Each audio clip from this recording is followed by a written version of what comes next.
प्रिय दर्शकों, आज आपको शनिदेव से संबंधित एक जानकारी देने जा रहा हूं।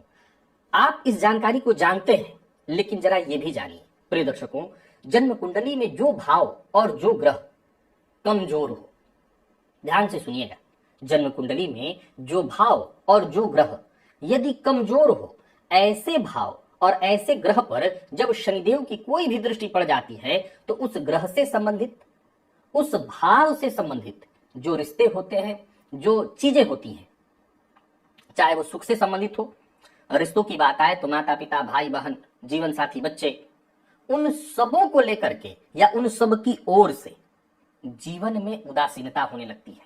प्रिय दर्शकों, ये बात लगभग आप जानते हैं। आज के विषय को जरा ध्यान से समझने का प्रयत्न करिए। वो भाव, वो ग्रह कमजोर हो तब, और यदि वो भाव और ग्रह कमजोर ना हो तो, और तब भी उस पर शनिदेव की दृष्टि पड़ रही हो तो प्रिय दर्शकों, मैं सदैव कहा करता हूं कि होगा वही जो आप चाहते हैं, बस तब नहीं जब आप चाहते हैं। प्रिय दर्शकों, एक बात ध्यान से सुनिए और समझिए। ज्योतिष शास्त्र के मर्मज्ञों ने शनिदेव की दृष्टि को विच्छेदात्मक कहा है।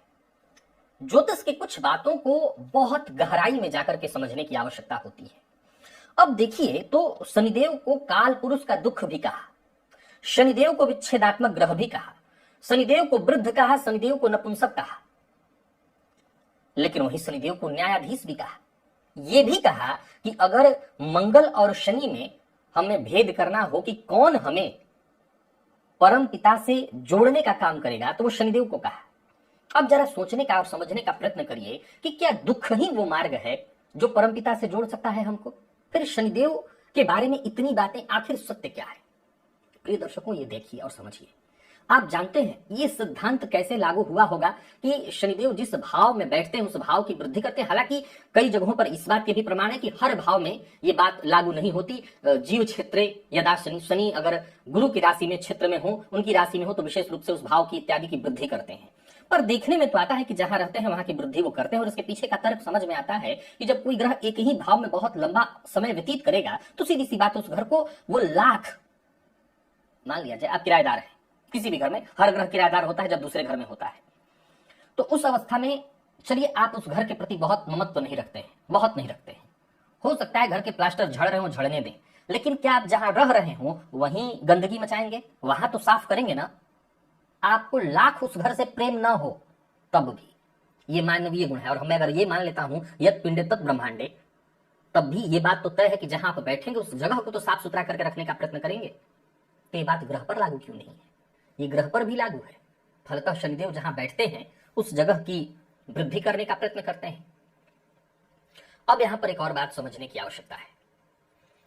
तो जब दृष्टि डालते हैं तो जितने समय तक किसी भाव में रहेंगे, उस भाव की वृद्धि करेंगे, तो जाहिर सी बात है उतने ही समय तक सामने वाले भाव पर दृष्टि भी डालेंगे। तो उस भाव को एकदम से तबाह क्यों कर देते हैं? असल में ये वैसे ही है कि जैसे मान लीजिए कि आपने घर में अपने किराएदार को रखा है। एक उदाहरण से समझिएगा, इसको शनिदेव से भी मत जोड़िएगा, नहीं आपके मन को दुख पहुंचेगा। आपने मान लीजिए कि अपने घर में किराएदार रखा है और आप उस घर में नहीं रह रहे हैं, आप उस घर से दूर हैं, आपका किराएदार उस घर में है और सामने वाले और भी घर तो हो ही सकते हैं ना, घर होंगे। अब सामने वाले घर में जो लोग रहते हैं वो बड़ा कमजोर हैं, पर ये जो किराएदार जिसको आपने रखा है वो ठीक नहीं है, अच्छा आदमी तो बिल्कुल नहीं है। मौका पाया और सामने वाले का घर हथिया लिया, मौका पाया और सामने वाले को प्रताड़ित करना शुरू किया। लेकिन अगर सामने वाला मजबूत हुआ तो, सामने वाला मजबूत हुआ तो क्या? अब यहां भी सूत्र को ध्यान से सुनिए और समझिएगा। सूत्र हमेशा ऐसे ही काम करता है कि शनिदेव जिस भाव में बैठे, अगर उस भाव का भावपति बली हो तो फिर किराएदार सामने वाले के साथ मिलकर के इस घर को हथिया लें, और अगर ऐसा नहीं कि उस घर का मालिक मजबूत है तो इस घर को भी हथिया नहीं सकता है किराएदार। और सामने वाले के साथ क्या करेगा? तो मजबूत के साथ, बलवान के साथ कहीं कोई शत्रुता करता है? नहीं करता। बलवान और शत्रुता, बलवान के साथ कोई शत्रुता नहीं करता, वहां तो मैत्री करता है। तो उस अवस्था में क्या होगा? तो उस अवस्था में सामने वाले भाव में भी विकास होने लगता है। कमाल की बात है, ध्यान से सुनिएगा। आज तक यही सुना है ना कि शनिदेव की दृष्टि विच्छेदात्मक है, 100% है। ये सूत्र गलत नहीं है, पर जरा यत पिंडे और तब ब्रह्मांडे सूत्र को लागू करके देखिए कि एक घर में आप ही रहते हैं, अपने घर को ले लीजिए, और सामने वाले घर का मालिक बड़ा कमजोर है, दब्बू है, और आपके पास पैसा है, यानी आप मजबूत हैं, तो क्या आप एक बार भी नहीं सोचेंगे कि ये वाला भी खरीद ही लेता है, इसको तो रहना है नहीं यहाँ पर?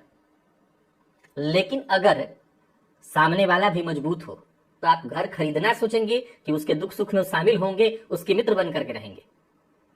वृद्धि हुआ ना ये, तो शनिदेव हर जगह विच्छेद नहीं कर रहे हैं, ये समझने की आवश्यकता है। तो ज्योतिष शास्त्र के मर्मज्ञ कहते हैं कि शनिदेव की दृष्टि, अब ध्यान से सुनिएगा, सूत्र अब यहां से है कि शनिदेव की दृष्टि जिस भाव पर हो, जिस ग्रह पर हो, अगर वो भाव और वो ग्रह कमजोर हो, जैसे लग्नेश कमजोर हो और लग्न पर शनिदेव की दृष्टि हो, तो ज्योतिष शास्त्र कहता है ऐसा जातक सन्यासी हो जाएगा। चंद्र राशि का स्वामी अगर शनि को देखे और चंद्र राशि का स्वामी कमजोर होकर के शनि को देखे तो भी जातक को कहता है सन्यासी हो जाएगा। तो ये सन्यास का सूत्र कहां से लागू हो रहा है? आप, लग्न कौन है? आप हैं। तो जब शनिदेव, लग्नेश कमजोर हुआ, शनिदेव की दृष्टि पड़ी तो आपके जीवन में उदासीनता, यह सन्यास शब्द का इस्तेमाल हुआ।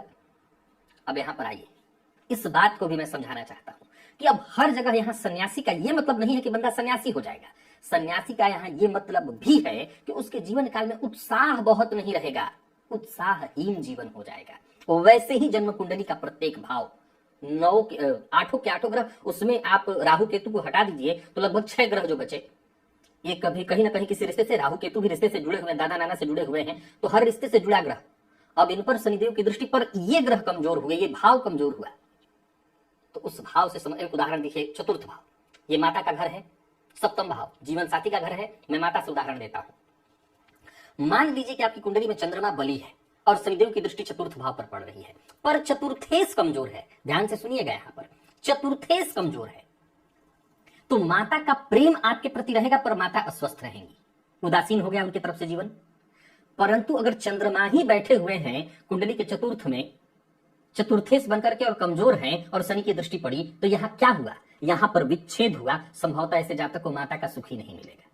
ये बात आप समझ गए ना? अब इसको ध्यान से समझिए। अगर मान लीजिए कि चतुर्थेश, अब एक उदाहरण से और लेते हैं कि चलिए चंद्रमा कुंडली में कमजोर है पर चतुर्थ भाव का स्वामी बहुत बली है।